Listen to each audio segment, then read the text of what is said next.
Hi everyone, in front of me I've got a Motorola Signature, and let me share with you how to soft reset or force restart this device.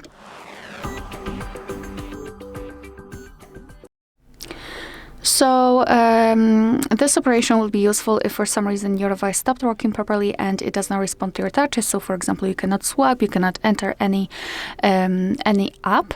And to do that, we have to press the power button, which is located right here, and the volume up button together, and wait until we'll see the black screen and then the developer's logo.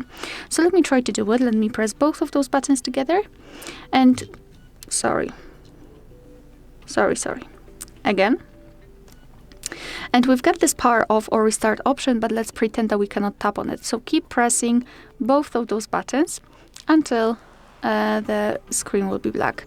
Here we've got it, so I like to keep pressing it until I will see the developer's logo, and from now on we have to simply wait until our device will be fully powered on.